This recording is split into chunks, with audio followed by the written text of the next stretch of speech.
The views and opinions expressed in the following program are those of the participants and do not necessarily reflect those of KSMQ Public Service Media Incorporated or its assigns. This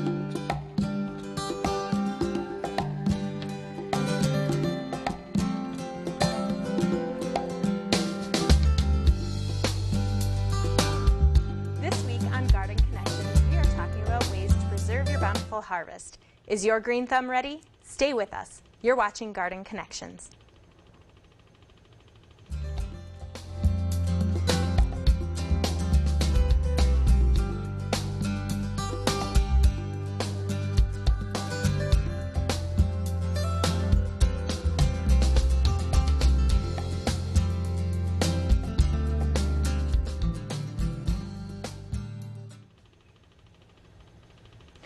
Welcome to Garden Connections. I'm Amy Whitaker.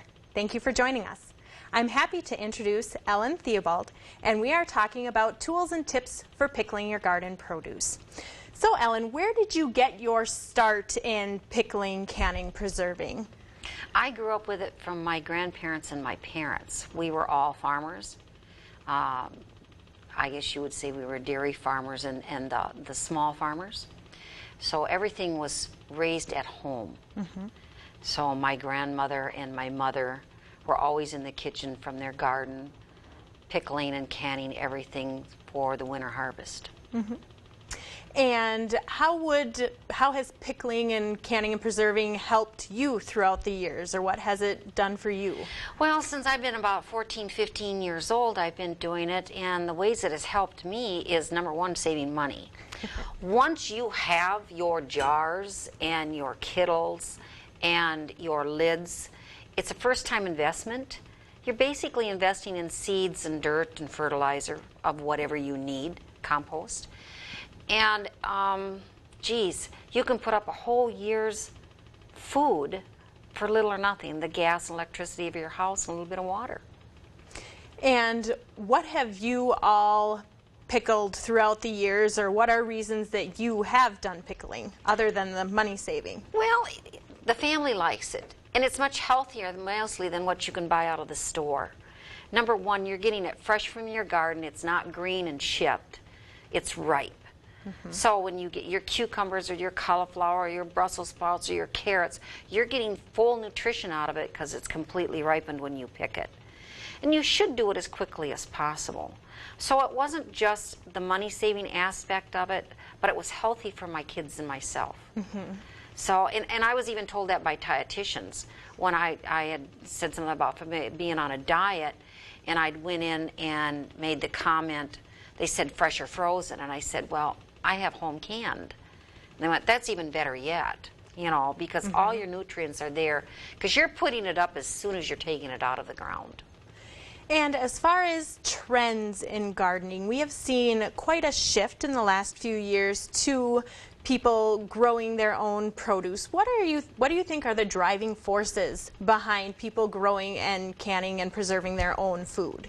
Well, they're afraid of the market. I mean, we just lately, the egg scare was one thing, mm-hmm. that people are now coming to the farmer's market, to the egg people that are there, that have the chickens and the eggs, and he's selling out. Because they're, you know, it's different when you have a small producer where you've got a half a dozen people buying from versus a large producer where 2 million people are buying from. You know, there's more control over what's happening to that produce when you're growing it yourself or you're buying it locally. Mm-hmm. There's a lot better control over that food. You know, and I advise everybody that comes to the farmer's market, because I'm one of the vendors there, when you take it home, wash it thoroughly. Mm-hmm. I've just picked it out of the dirt. You know, sometimes I get a chance to clean it, sometimes I don't. Cucumbers are something that should not be washed until they're used. And is that true for most produce? I think so, yes, because you're when you start washing it, you're taking off some of the outer layer. If you want to keep potatoes over the winter, say you went to the farmer's market and bought 50 pounds of potatoes, and you're 2 people and you want to keep them for 3-4 months, you don't want them potatoes washed. They won't store well. Okay. They have to be, you know, dug from the ground, laid out, dried a little bit, and then put away in a cool, dark place, such as a fruit cellar or a refrigerator, a back closet.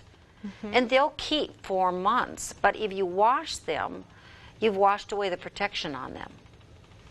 So preserving their natural coatings and protective layers is really a key factor in making some of your fresh produce last. You know, like carrots, potatoes, rutabagas, turnips. The reason they're waxed is because of the strong odors they will leave. You know, they will leave, if you store them in a fruit cellar, you want to either put them in a separate room or you want to wax coat them because they're very pungent. Well, that kind of invades your other stuff, and you go down there and go, ugh.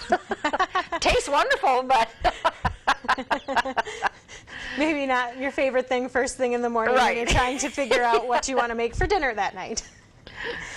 Well, moving on from your background in canning, what types of tools and supplies are we talking about for that initial investment? Well, you know, the initial investment would be, if you're canning pickles, would be your fruit jars. Okay. You know, and they'll come, when you buy them, they will come with a lid and a band. And when you're done canning or processing with them, it is recommended that you take the band off. Okay. The reason you take the band off is if this seal doesn't hold, this seal will pop, and you know that it's spoiled. If you leave the band on, it may not, it indents when it seals. It may still have the dent in it, and you don't know it's spoiled until you go to take the band off. Okay. Also, the bands will rust on the jar. So that is a good thing. So your initial investment is your fruit jars, your lids, your bands. For pickling, a good little porcelain kettle is a good idea because you do not want to put any of your brimes in metal. Okay. Stainless steel would be all right, but I don't recommend that. I recommend porcelain or crocks, you know, so that you can do it. But porcelain to heat your brimes up.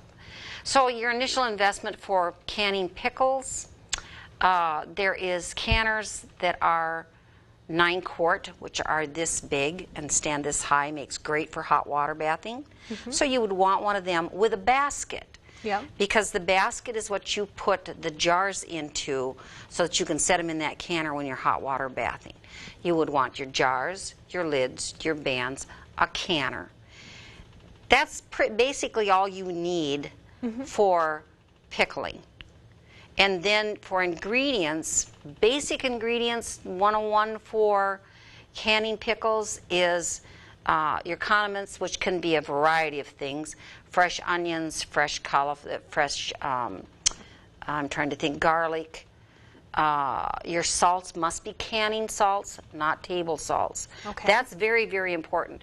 Canning salt is designed for canning, making brimes. Sometimes some of these things are fermented. You must use canning salt for that too. Not sea salt either. Okay. It should say on it, canning salt. So you want that, a good vinegar. There's been a real scare lately on vinegar because the acidity has not been high enough. Okay. It has to be at least 5%. Now it can be apple cider vinegar or it can be white distilled vinegar, but it still must say on that 5% acidity. Water's the other thing that's very important. City water has some chemicals in it. Country water can have heavy iron in it. I recommend use distilled water.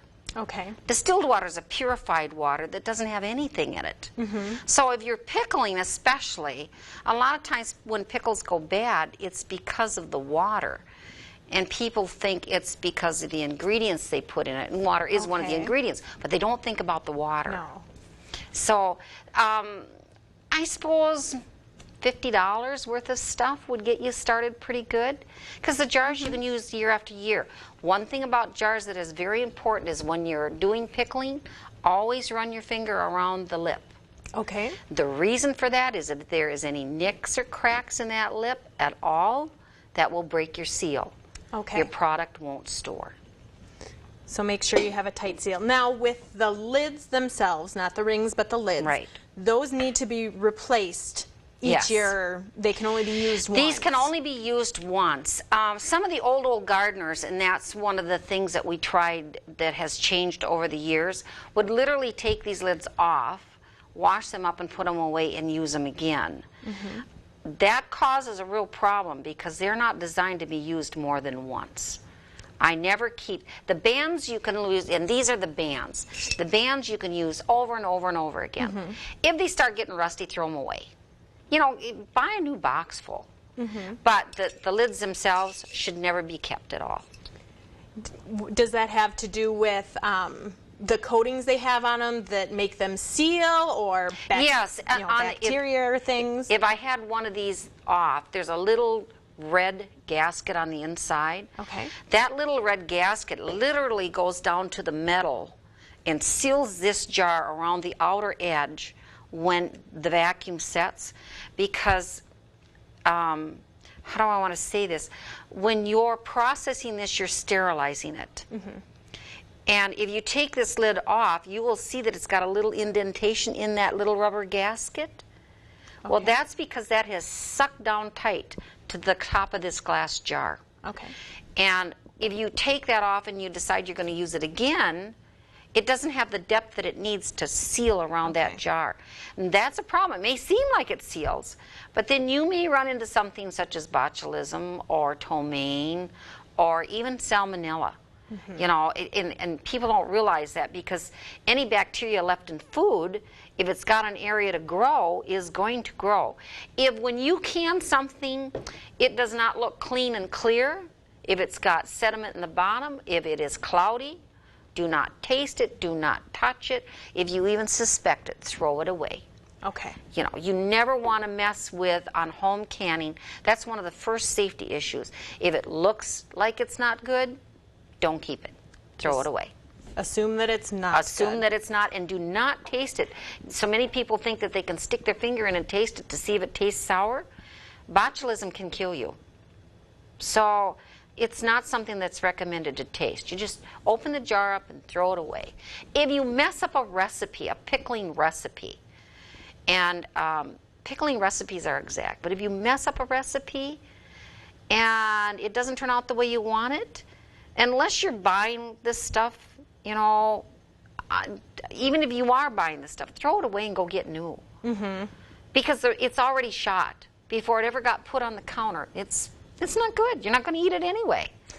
You know, and you don't want to pour it back in the kettle and try to rinse it off and put new brine on it, because it's already been mixed in. It's shot. Okay, now what is the reason behind using a porcelain kettle versus some of the other types of metal kettles? Acidity. Okay. On metal, especially aluminum, will sour it, and it will not work good. So all your home canning books, the extension offices, everyone writes, use porcelain. But make sure that the porcelain does not have any chips in it. This little kettle has a chip in it right here. Here, I'll hold it up and see if we can get a... See if you can get a flash of that. And it has a little chip in it. That little chip is rusted. That will contaminate your brine if you're mixing brine. That little chip out of this whole pot. That little chip out of that whole pot will contaminate your brine. So that would be mixing your brine within the kettle. Within the kettle. And most of the time you have a kettle this size or that size you make your brine in, because you're talking about making 9 quarts of pickles, or you're talking about making 7 quarts of pickles, or 9 pints of pickles. So you want brine, because it takes about a cup of liquid to fill this jar up after you have put your pickles in. Okay. So you got one jar, you've got a cup of solid in here, and you've got a cup of liquid in here. So it takes quite a little brine, you know. So you want it in a big enough pot so that when you make your brine, you have a big enough pot that you can bring it to the boil that you need and pour it over. If you're doing the quick process, pour it over the cucumbers you've packed in your jars. So porcelain will not contaminate your brine, your vinegar, or your water. Okay. It won't. And you got to remember, there's spices that you put maybe in cheese bags, cheesecloth bags, or you just dump in itself. Like this jar has dill, it has onions, it has peppers. You know, this was all mixed together, and then the brine was made with mustard seed, probably celery seed or something like that, and it was put into the brine, and it was all boiled up together and poured over. Okay. Or some people like to just add it to each jar. So if we were to go through the process of canning something, say pickling cucumbers. Okay. Where do you start? How do you go about pickling cucumbers? The first thing that you want is fresh cucumbers. You know, you don't want them 2, 3, 4 days old. As fresh as you can get them. If you're doing little whole cucumbers, you must cut the blossom end off. The blossom end has an enzyme in it that will spoil your pickles. Oh, wow. Okay. So wash them thoroughly, cut the blossom end off. If you're doing slicers, depending on if you're doing bread and butter or if you are doing dill, bread and butter pickles are sliced very thinly because you want the syrup to go through the bread and butter pickles. On the other hand, dill pickles sliced very thinly are mushy. Okay. So you want dill pickles, sliced dill pickles, to be thicker, like you would for a hamburger dill. And they'll, you know, I've had people come to me and go, I can't make slicers. Every time I try to make slicers, they get mushy on me. And a gal was at the farmer's market the other day, and I said, how thick are you slicing the pickles? She was doing them on a kraut cutter, or better known today as a mandolin. Yep. And I said, that's too thin. So that's a problem for you. So it wasn't her ingredients, it wasn't her brine, it wasn't her product, it was the thickness of her slice. Okay. So that's important too. So you start out with very fresh cucumbers, whether you're slicing or making them whole. Wash them thoroughly. If you're doing a cold pack, what's called a fresh cold pack, you would pack them in the jar with, like a kosher dill would be garlic, onion, dill, mustard seed. Okay. Okay, and you would put that, you would pack that all in your jar, and then you would take a cloth or a good pot holder, and you would set that on the table, and then you would pound that down till you had these packed in firmly. Okay. Fill up the jars for the amount that you want. Then mix up your brine, which is usually a salt. Most brines, not all, but most brines are 2 cups of vinegar to 1 cup of water. It's kind of a 2-to-1 ratio. Okay. Always check with the canning books and do not substitute. Grandma made everything with a dash of this, a pinch of that, but she was cooking dinner. She was making supper. She was making cupcakes, candies, and pies. You can get by with that, doing that. When you are canning something like pickles or sauerkraut, you want a tried and true exact recipe and measure it, because your recipe will not turn out right and your pH balance will be off if you start saying, oh, I'll only do a handful of this and a pinch of that, because that's the way my grandma did it. Grandma didn't do that when she was canning fruits and vegetables and she was doing pickles. Okay. She only did that when she was making dinner. Okay. And a loaf of bread. So, you know, there's lots of good canning books out there. There's Mrs. Wagg's, there's Preserving Bounties, Summer's Bounties. I like the Joy of Pickling or the Blue Book. When you buy jars, they have canning books you can order with your jars. Mm-hmm. I So have seen that. Right. You can get a hold of Kerr or Ball, you know, get the Blue Book for canning, and they have great recipes in there. Don't double them up. You know, don't make it a double batch. Do it per batch. When you double something up, you alter what you're doing. And if you're new to this, you want it to come out right the first time. Mm-hmm. So, you know, when you talk to Grandma or you talk to Mom, she's like, well, I doubled the batch and I made 24 quarts. Yeah. Well, yeah, but she's doubled it, but she hasn't doubled it like you think.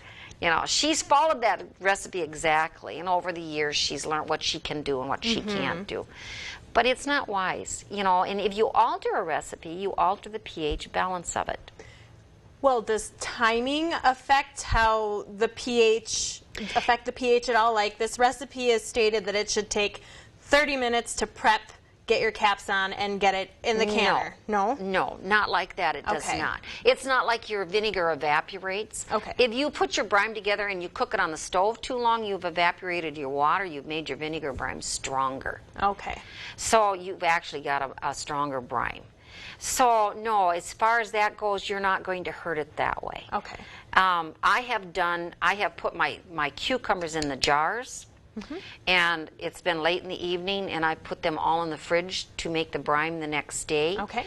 The thing about that is you must pour that brine over cold along with them cucumbers and bring everything to the boiling water bath stage so that it's all the same temperature when it starts up.